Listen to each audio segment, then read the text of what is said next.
할렐루야. 온 이스라엘교회 샤bat 예배에 참석하신 여러분들을 주님의 이름으로 환영합니다. 오늘은 신명기 토라 포션 49번째, 제목은 키타보. 내가 들어가서 가나안 땅에 들어가면, 이제 이런 전제가 달려 있죠. 한번 보실까요? 신명기 26장 1절, 내 하나님 여호와께서 내게 기업으로 주어 차지하게 하실 땅에 내가 들어가서, 즉 가나안 땅에 내가 들어가면, 이제 이렇게 말씀하시는 거죠. 내 하나님 여호와께서 내게 주신 땅에서 그 토지의 모든 소산의 만물을 거둔 후에 그것을 가져다가 강주리에 담고, 내 하나님 여호와께서 그의 이름을 두시려고 그의 이름 쉐모에다 이제 타브가 붙고요. 오자 쉐모, 그의 이름을 두시려고 택하신 곳으로 그것을 가지고 가서 그때 제사장에게 나아가 그에게 이르기를, 내가 오늘 당신 하나님 여호와께 아뢰나이다. 내가 여호와께서 우리에게 주시겠다고 우리 조상들에게 맹세하신 땅에 이르렀나이다 할 것이요. 그래요. 아직은 광야 모압 땅에 있거든요. 모세의 설교가 아직 완전히 끝나질 않았었죠. 근데 확신을 가지면서 내가 가나안 땅에 들어가거든, 하나님께서 하나님 자신의 이름을 두시려고 한 그곳에 가서 해서, 나중에 이제 우리가 알고 보니까 이제 예루살렘이죠. 자, 예루살렘의 이 지형을 공중에서 본다 그러면은 이렇게 쉰 이름이요. 이름이 이렇게 새겨진 쉰이라는 지형으로 되어 있는데요. 여기 기드론 시내가, 여기가 감람산이거든요. 감람산, 기드론 시내가, 여기가 신놈의 골짜기예요. 신놈의 골짜기 해서 쑥 들어갔죠. 그리고 가운데 물이 또 흘러 이렇게. 여기 이제 실로암 물가로 흐르는 이런 그 물가인데, 그래서 위에서 드로로 찍은 상태로 보면은 이렇게 쉔이라는 이름의 약자 쉰이 이렇게 있어요. 그래서 하나님께서는 당신의 이름을 여기다 마치 직인 찍듯이 예루살렘 여기다 찍어 놓으신 것 같아요. 자, 이곳에 하나님께서 솔로몬을 통하여 성전을 지으시고, 그곳에서 이제 하나님을 섬기는 예배가 시작됐어요. 그래서 이 예루살렘은 하나님의 보좌요, 발등상이요, 이제 이런 표현들이 시편에서 나오죠. 그 지구촌 전체를 놓고 볼 때 이 예루살렘이 하나님께서 통치하시는 상징적인 장소다.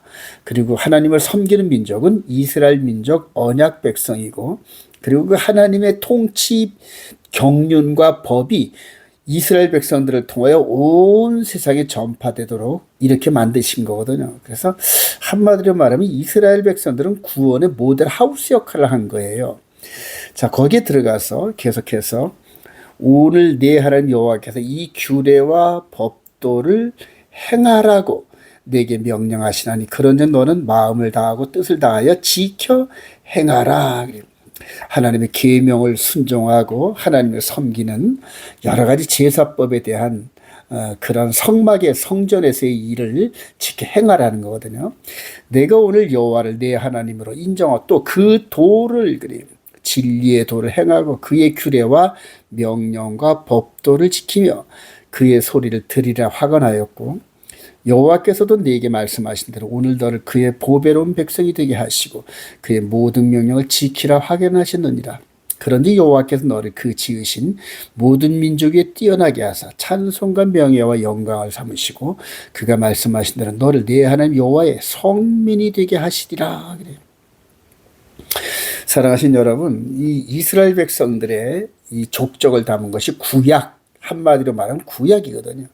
보이는 성전에서 하나님의 법이 선포되고 그 법을 어겼을 때에 여러 가지 대속 희생 제물 제사를 통하여 예수 그리스도의 속죄 제사와 하나님 나라의 공의의 법인 여호와의 도가 선포되게 하셨거든요. 자, 이것이 외적으로 보였던 이스라엘 백성들의 섬김이었는데, 이제는 저와 여러분들이 예수 그리스도로 말미암아 죽은 자 가운데서 부활하신 예수를 말미암아 우리 속사람이, 여기는 이제 겉사람의 제사장인데 속사람의 제사장 시대가 열린 거예요.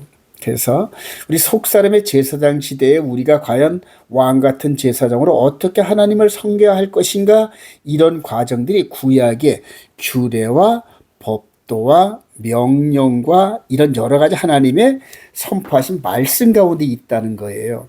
그래서 구약을 열심히 연구하지 않으면은 신약에서 영의 예법으로 하나님을 섬기는 법을 잃어버리거나 왜곡된 그런 예법으로 하나님을 섬기게 되거든요. 그래서 결과적으로 마귀의 미혹에 넘어지는 그런 우를 범하게 돼요. 자, 계속해서 나갑니다. 가나안 땅 중심에 세워지고 선포된 하나님의 말씀. 그래요. 신명기 27장 1절 이하에 내 하나님 여호와께서 네게 주시는 땅에 들어가는 날에 큰 돌들을 세우고 석회를 바르라. 요단을 건넌 후에 이 율법의 모든 말씀을 그 위에 기록하라. 모세가 그날 백성에게 명령하여 이르되 너희가 요단을 건넌 후에 시몬과 레위와 쭉 해서 6지파는 에발산에 서고 그리심산에 서고 그래서 반반 이렇게 지파로 나누려는 겁니다. 반은 에발산 쪽에, 반은 그리심산 쪽에, 그리고 레위 지파가 언약궤를 앞에다 두고 하나님의 율법의 말씀을 이렇게 선언하려는 거예요.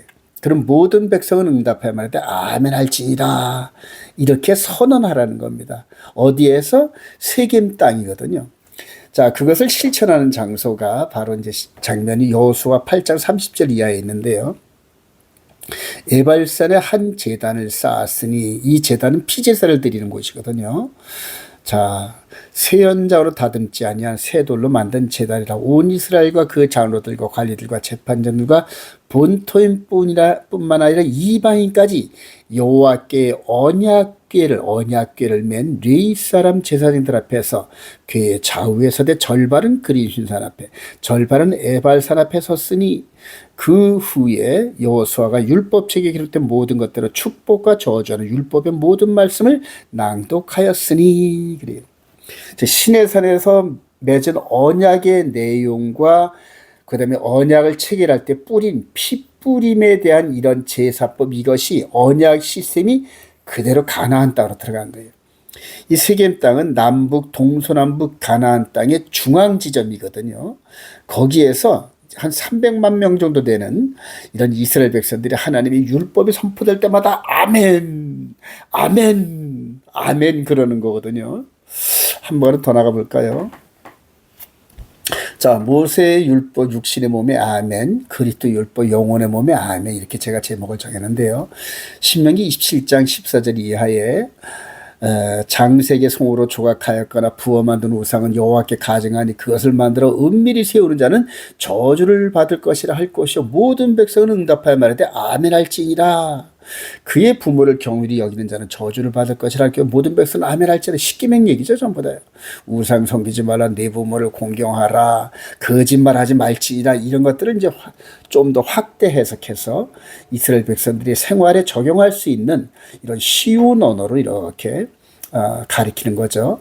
그의 이웃의 경계표를 옮기는 자는 저주를 받을 것이라 할 것이요 모든 백성은 아멘 할지니라.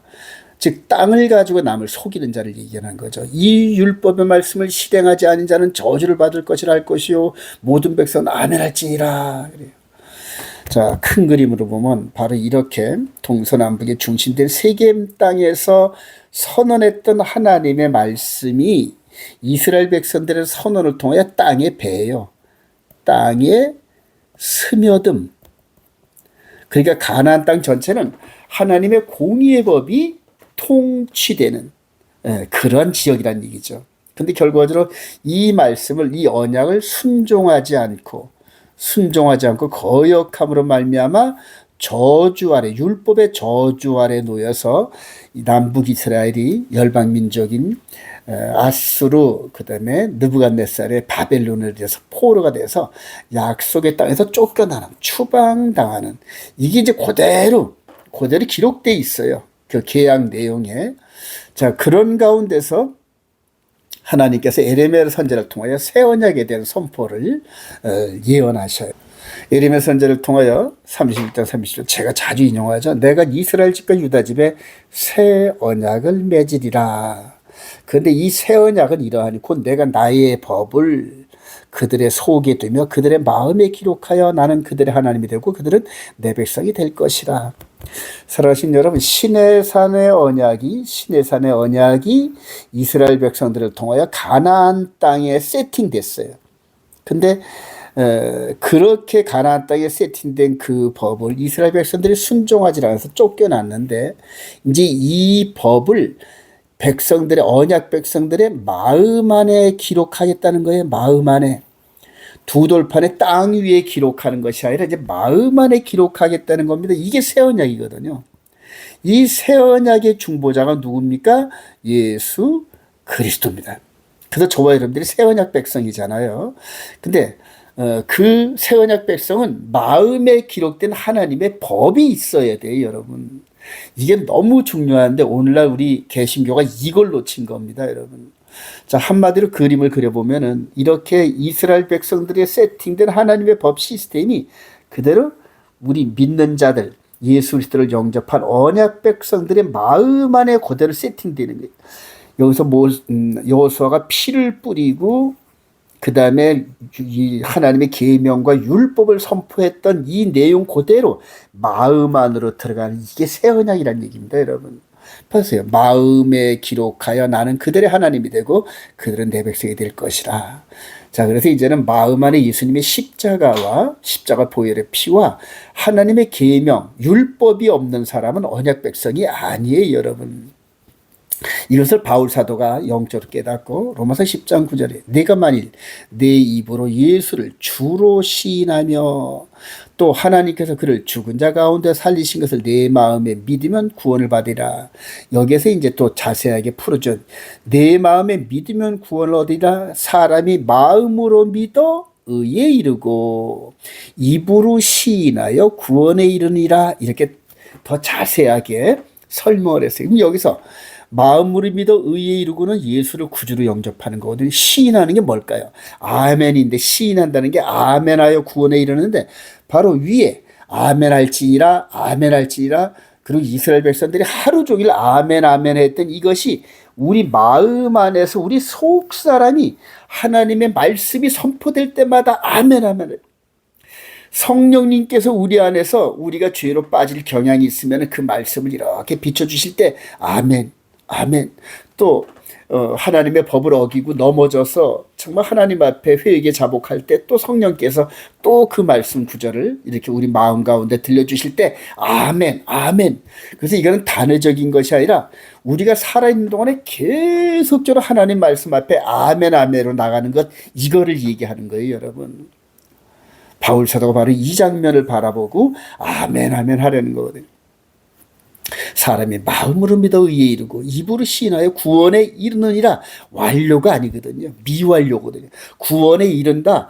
우리 일생 동안 이 시스템, 보혈의 피와 아멘 시스템, 이것이 바울 사도의 믿음이고 초대교회 사도들의 믿음이고 사도들이 다 공통적으로 깨달았어요, 여러분. 마음 안에 심어졌구나. 새 언약 백성이구나. 근데 이거는 유대인이나 헬라인이나 차별이 없다는 거예요, 여러분. 왜냐하면 속 사람이니까. 겉사람은 유대인과 이방인이 표가 나요. 흑인과 백인과 황인종이 표가 나요. 높은 사람, 낮은 사람 표가 나요. 여자나 남자나 표가 나요. 그런데 속 사람의 이 세계에서는 전부 똑같아요, 여러분. 이게 비밀이에요, 여러분. 근데 그 비밀을 느끼는 거예요. 느끼는 것. 그래요. 야고보 사도도 이러죠. 예수님의 동생인데 야고보 1장 19절에 내 사랑하는 형제들아 너희가 알지니 사람마다 듣기는 속히 말하기는 더디하며 성내기도 더디하라. 사람의 성내는 것이 하나님의 의를 이루지 못함이라. 그러므로 모든 더러운 것과 넘치는 악을 내버리고 너의 영혼을, 우리 속사람이죠, 너의 영혼을 능히 구원할 바 마음에 심어진 말씀을 온유함으로 받으라. 마음에 심어진 말씀이 뭘까요? 내가 나의 법을 그들의 속에 두고 그들의 마음에 기록하여. 그래, 법. 즉 이스라엘 백성들이 하나님의 두 돌판 언약궤를 앞에 놓고 그 말씀을 선포할 때 아멘 했던 것처럼, 이게 구원의 비밀이에요, 여러분. 너희 영혼을 능히 구원할 바, 영혼의 몸을 능히 구원할 바, 마음에 심어진 말씀을 온유함으로 받아. 너희는 말씀을 행하는 자가 되고 듣기만 하여 자신을 속인 자가 되지 말라. 그래. 우리 속 사람이 말씀을 순종하다 보면 변화가 와요, 여러분. 그리고 그 변화 가운데서 그리스도의 장성한 분량이 이루면서 예수님과 꼭 닮은 자신의 인격적 변화의 과정을 느낀단 말입니다, 여러분. 제가 15년 동안 이걸 순종하다 보니까 그걸 지금 느껴요. 이게 구원의 비밀이더라고요. 구원의 여정이더라고요, 여러분. 그래서 여러분들한테 지금 이걸 알려드리면서 십계명 가운데서 안식일, 주일, 일요일이 아닌 일곱째 날 안식일을 준수하라는 이유가 바로 여기에 있어요, 여러분. 자, 여기서 또 한 가지 우리가 참 이 귀한 영적 사이클을 발견할 수가 있어요. 이 세겜 땅이 어디냐? 세겜이 여기인데요. 여기인데 이 세겜 지역이 요셉이 형들에 의해서 미디안 상인들에게 팔린 장소예요, 여러분. 이렇게 17살 때 끌려갔죠. 17살 때 끌려갔어요.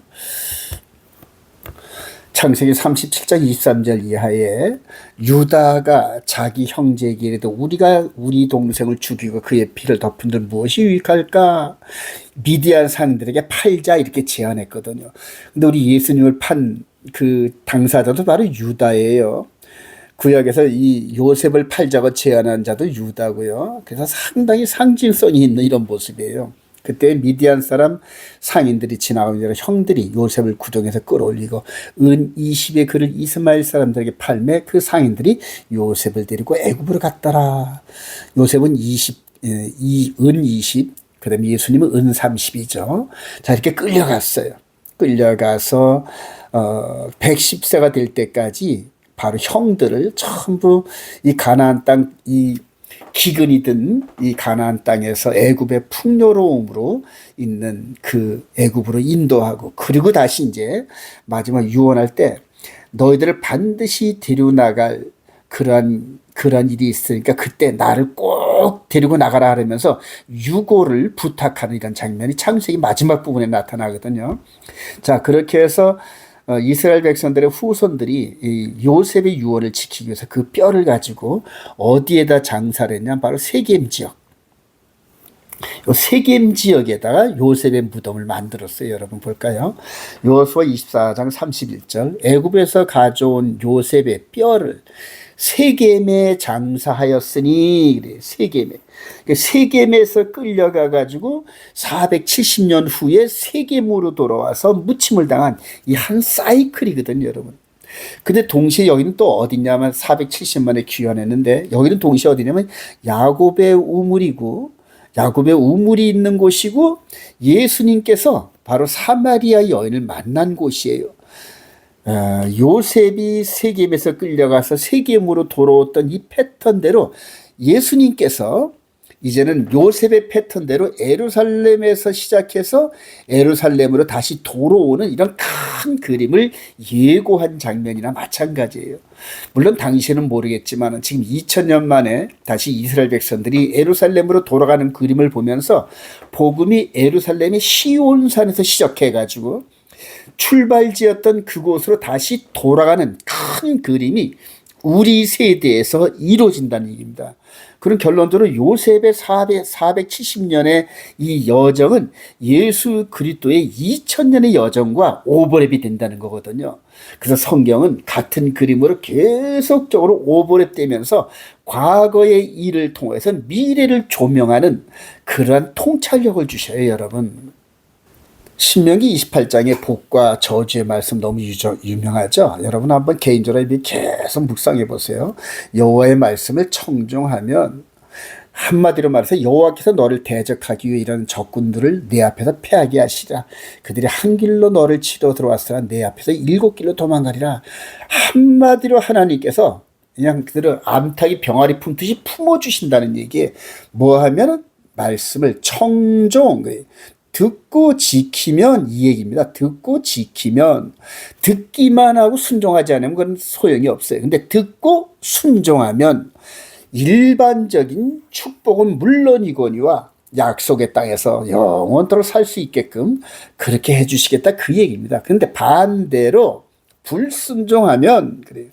내가 만일 내 하나님 여호와의 말씀을 순종하지 아니하면 맨 마지막에 저주가 여호와께서 너를 땅 이 끝에 저 끝까지 만민 중에 흩으시리니 어떻게 흩으신다? 이방 민족을 강하게 해서 나라를 침략을 받게 해가지고 망하게 해가지고 전부 다 포로로 끌려가서 노예로 팔린다는 거예요, 여러분. 이게 계속 이스라엘 백성들에게 반복되는데 최종적으로는 AD 70년에 티투스 장군에 의해서 예루살렘에 함락되고 수많은 사람들이 로마 제국 내로 노예로 팔려가는 이런 것들이 반복되죠. 바로 남방 유다가 느부갓네살에 의해서 바벨론에 끌려가가지고 바벨론에 종살이하던 이런 모습들 전부 이런 것들이 반복되는 겁니다. 왜냐하면 불순종하면 그래요. 여호와께서 너를 땅 이 끝에 저까지 만민 중에 흩으니 네가 그곳에 너와 네 조상들이 알지 못하던 목석 우상을 섬길 것이라 그래요.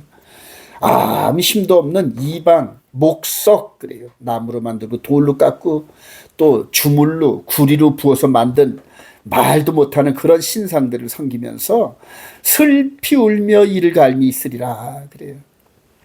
나중에 더 자세히 보면 거기 가서 회개하면 이런 식으로 해서 도로게 하시겠다는 약속을. 근데 이런 이스라엘 백성들의 축복과 저주가 우리들에게 영의 몸의 세계로 그대로 적용돼 가지고 그대로 임한다는 얘기고, 또 범사에 여러 질병과 이런 것들은 그대로 우리한테 임합니다, 여러분. 말씀 불순종하면은. 왜 그럴까요? 우리에게 경고하고 징계를 주셔서 궁극적으로 하늘 백성을 만들고 구원에 이르게 하시려는 성령님의 인도하심이거든요. 그래서 너희들이 시험과 여러 가지 고통을 당할 때는 오히려 기뻐해라. 이렇게 야고보 사도가 우리들에게 권면하죠. 계속 나가봅니다. 자, 우리가 하나님의 말씀 여호와의 도거든요. 여호와의 도, 이게 너무너무 중요해서 제가 아주 자주 인용하는데, 대대로 이어지는 여호와의 언약이 예수 그리스도를 통해 완성됩니다, 여러분. 근데 이 여호와의 도의 원조가 물론 아담이지만은 그 후에 구체적으로 우리한테 드러난 것들은 바로 아브라함 때입니다, 여러분. 하나님께서 아브라함에게 약속의 땅을 이렇게 제시하시면서 땅에 대한 약속을 주시고 자손에 대한 자손에 대한 약속을 주시고 이방인에 대한 복을 주십니다. 근데 이 약속을 이루시기 위해서 체다카 의와 미시파트 공도의 삶을 의와 공도의 삶을 살게 해서, 와, 과연 하나님의 백성은 다르네. 이렇게 열방 가운데서 공의를 받게 하고, 그리고 약속한 것들을 이루려 함이라. 의와 공도의 삶을 먼저 제시했어요, 하나님께서 이 아브라함에게. 이후로 한 500년 후에 이 아브라함에게 주었던 여호와의 도가 그대로 이스라엘 백성들, 이 육신의 후손인 이들에게 그대로 적용됩니다. 자, 계속해서 이걸 구약이라 그러거든요. 자, 여기서 이제 우리가 의미심장한 건 뭐냐면 신명기 29장 1절 미리 좀 가보는데요. 내가 이 언약과 맹세를 너희에게만 세우는 것이 아니라 그래요. 여기서 이 언약을 세우실 때 너희에게만이 아니야. 이후로 계속적으로 이 언약의 울타리 안에 들어오는 모든 백성들이 자동으로 이 언약을 맺게끔 되어 있는 거다. 이런 얘기입니다, 여러분. 그리고 이후로 이제 우리 예수 그리스도가 오시고 난 후에 예수 그리스도와 새 언약을 맺은 백성들에게는 이 여호와의 도가 자동으로 인수인계 된다, 이 얘기입니다, 여러분. 여러분, 여호와의 도는 우리에게 부담이 아니에요. 우리를 축복하시고 하나님 백성으로 삼기 위한 전제 조건이란 말입니다, 여러분. 우리가 구원 얻은 후에가 아니라 우리가 언약 백성이 되고 난 후에 완전한 새하늘과 새 땅을 가기 위해서 이 말씀 안에 살고 구별된 삶을 살아야 되는 겁니다, 여러분. 오늘 우리 하나님 여호와 앞에서 우리가 함께 여기에 서는 자, 오늘 우리와 함께 여기 있지 아니한 자에까지니. 그래서 미래를 향한 그러한 그 언약의 지속성에 대해서 말씀을 선포하셔요. 자, 우리 주님께서 이스라엘 백성들, 우리 주님께서 서기관과 바리새인들에게 이제 하나님의 도, 여호와의 도, 즉 이분이 아브라함에게 여호와의 도를 주신 이분이 직접 이 땅에 오셨어요, 육신으로. 그래서 당신이 주신 여호와의 도에 대해서, 하나님의 도에서 설명을 하는 거예요. 이걸 이제 바리새인들이 마태복음 22장 15절에 이에 바리새인들이 가서 어떻게 하면 예수를 말에 올무에 걸리게 할까 상의하고 자기 제자들을 헤롯 당한들과 함께 예수께 보내어 말하되 선생님이 우리가 아노니 당신은 참되시고 진리로 하나님의 도, 이게 여호와의 도거든요. 하나님의 도를 가르치시며 아무도 꺼리는 일이 없으시니 이는 사람을 외모로 보지 아니하십니다. 이렇게 예수를 띄워놓고 난 다음에 가이사의 것은 가이사, 이런 식으로 우리가 가이사에게 세금을 바치니까 말리니까 이런 식으로 시험하죠, 여러분. 그래요. 이렇게 사람을 올무로 넘어지게 하는 이런 질문들, 이런 대화는 아주 영을 상하게 해요, 영적으로. 자, 그런데 이제 여러분 잘 아시다시피 여호와의 도가 이렇게 흘러서 우리 안에 들어왔죠. 이 과정을 여러분들 잘 이해하셔야 돼요, 여러분. 그래서 여러분들 마음 안에 하나님의 도, 믿음의 도가 세팅이 됐단 말입니다. 여호와의 도. 이거를 이제 야고보 사도는 뭐라고 말하냐면은 사랑하는 자들아 우리가 일반으로 받은 구원에 관하여 내가 너희에게 편지하려는 생각이 간절하던 차에 성도에게 단번에 주신 믿음의 도, 그래, 믿음의 도.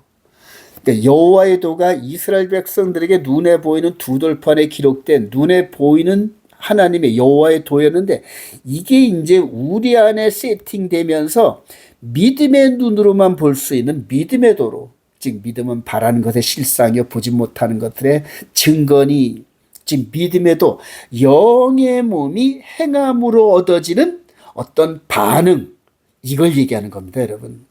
그래서 우리 속 사람이 하나님의 말씀을 듣고 따라 순종하면서 거룩해지고 거룩한 우리의 영의 생각이 육신의 삶을 지배하면서 이전에 즐겼던 세상의 모든 즐거움들이 아무것도 아닌 게 됩니다. 술, 담배, 하나님이 싫어했던 육신의 자랑, 이생의 자랑, 안목의 정욕 같은 이런 것들이 아무것도 아닌 게 돼요, 여러분. 여러분, 세상의 권력, 화무 11홍이라 그러잖아요. 요즘에 권력의 부침 보세요. 아무것도 아니지 않습니까, 여러분? 삼김씨가 그렇게 뭐 세상 말로 그냥 붕붕 뜨더니 그분들 다 지금 무덤가에 있잖아요, 여러분. 전두환, 노태우 이런 사람들 전부 기세 등등했죠. 50대, 60대 지나고 나서 70대, 80대, 90대 되니까 아무것도 아니에요, 여러분. 인생이 70여 강건해봤자 80 정도 사는데 그 짧은 세월 안에 우리 속 사람이 하나님의 말씀으로 다듬어지지 않으면 아무것도 아닌 겁니다, 여러분. 그래서 우리가 새하늘과 새 땅에 들어갈 수 있는 길을 하나님이 열어주시고 예수를, 아들을 희생시키시면서 우리 속 사람을 살려주시고 그리고 약속대로 새 언약의 룰대로 우리 마음에 계명을 기록하셨는데 그 계명을 우리 속 사람부터 먼저 순종하고 그리고 겉사람에 따라 순종하면서 구별된 삶을 살아내려는 게 그게 바로 거룩이거든요, 여러분. 사랑하신 여러분, 십계명의 삶을 굳게 붙잡으시길 소망합니다, 여러분. 믿음의 도, 우리 안에 있는 믿음의 도, 너의 영혼을 능히 구원할 바 마음에 심어진 말씀, 완전한 율법, 생명의 성령의 법. 너무너무 여러분 감사합니다, 여러분. 결론적으로 이 여호와의 도가 이스라엘 백성들을 통하여 예수 그리스도를 통과하면서 우리 안에 세팅됐다는 거, 이게 결론입니다, 여러분. 이게 결론이에요. 굳게 붙잡으시길 소망합니다, 여러분. 자, 여호와의 도를, 즉 복음을 위하여 파송된 사도들, 예루살렘과 온 유대와 사마리아까지 땅 끝까지 이런 대칭이 되라 하시니라. 그리고 올라가셨어요. 올라가신 이유가 뭡니까? 대제사장. 그리고 이 땅에 있는 예수 믿는 자들은 왕 같은 제사장. 그러니까 구약의 율법 시스템이 그대로 변환된 겁니다. 아론 대제사장의 역할이 예수 그리스도로 바뀌었고 그 다음에 레위 지파의 제사장의 역할이 믿는 자들로 바뀐 겁니다. 그래서 이 속사람이, 우리 육신 안에 있는 속사람이 멜기세덱 반차 예수 그리스도의 성령의 음성 따라 하나님을 섬기는 퍼펙트의 성리는, 그래서 영과 진리로 예배를 드리는 시스템으로 변환된 겁니다. 그 내용을 기록한 게 히브리서고요, 여러분. 그래요. 그래서 저와 여러분들은 지금 완벽한 율법 안에서 이 생명의 성령의 복음 안에 살고 있다는 거 굳게 붙잡으시기 소망합니다. 자, 이 사도들 가운데 나중에 플러스 한 명 바울이 되죠. 바울 사도.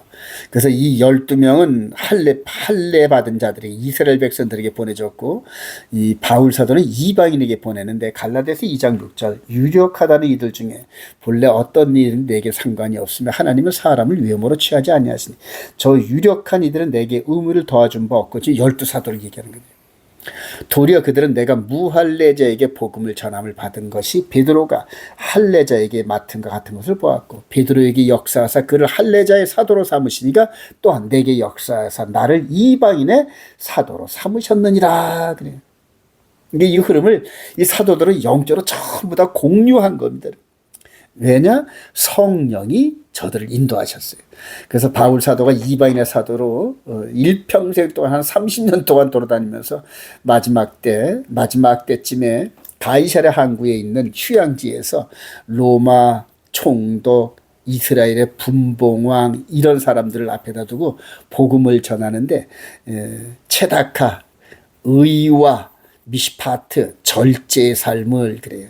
바울 사도가 쇠사슬에 묶여서 당대 최고의 철학적 관점과 함께 복음을 선포하는 거죠. 바울 사도는 복음에 미친 자잖아요, 여러분. 어디 가서든지 복음이에요. 사도행전 24장 24절, 수일후에 벨렉스가 그의 아내 유대 여자 두루실라와 함께 와서 바울을 불러 그리스도 예수 믿는 도, 예수 믿는 도, 여호와의 도, 믿음의 도, 즉 우리 눈에는 안 보이는 세계를 설명하는 무언가 확실한 이야기, 이거를 이제 예수 믿는 도, 그래요.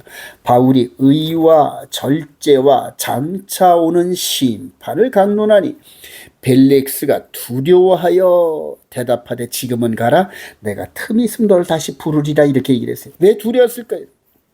의와 절제의 삶은 우리들에게 그렇게 두렵질 않아요. 그런데 이런 삶을 살아내지 못한 그런 쭉정이의 영혼들을 마지막에 심판을 하는데, 그 심판을 어떻게 한다? 불못 가운데로 전부 다 쓸어 넣는다. 이게 바울 사도의 복음의 핵심이에요, 여러분. 오늘날로 말하면 지옥 간다는 설교거든요, 여러분. 근데 지옥 간다는 설교 자주 하면은 성도들이 좋아하지 않아요. 귀에 간질간질하고 축복받고 잘한다. 뭘 잘해? 잘하는 건 하나도 없는데. 그래요. 그렇게 우리가 연약한 애기들이나 먹는 그런 이 죽을 평생 먹고 사는 거예요. 그래서 마귀와 싸우러 링 위에 올라가면 2대전 중반도 뛰지 못하고 케오파 당하고 내려오잖아요. 왜냐하면 속에 말씀이 없어요. 말씀이 없다는 말씀을 모르는 게 아니라 외우지 못한다는 게 아니라 말씀을 순종해 본 경험이 없어서 영적인 근육이 형성되지 않아 있어요, 여러분. 이게 너무너무 안타까운 거예요. 왜냐하면 이미 믿는 자는 다 구원에 이르렀으니 딴 거 할 거 없다, 이런 식으로 영적인 그러한 그 이완성, 영적인 그러한 그 게으름을 주는 이런 교리들. 더군다나 다른 말씀, 계명이 바뀐 말씀을 그렇게 따라가고 있잖아요, 여러분. 다시 한번 여러분 강조합니다. 일요일 교회는 교회가 아니에요, 여러분. 배도한 교회, 음료교회. 성경에서 말하는 음료교회를 바로 일요일 교회라는 겁니다, 여러분. 자, 결론이에요. 예수를 믿고 여호와의 도, 하나님의 계명과 예수를 믿는 믿음, 이게 여호와의 도거든요. 순종한 성도들이 적그리에 싸워서 이긴다. 마지막쯤 우리에게 주어지는 가장 강력한 사명은 짐승의 표를 가지고 온 세상을 휘두를 적그리스도를 대적해서 이기는 겁니다, 여러분. 그거에 대한 모양이 초대교회인데, 전반 주의 초림시대 때의 상황이에요. 예수께서 하늘로 올라가시고, 그 다음에 네로 황제와 도미티안 황제 때 어마어마한 핍박이 있어요. 자, 용이 여자에게 분노에 들어가서 그 여자의 남은 자들 렘넌트죠.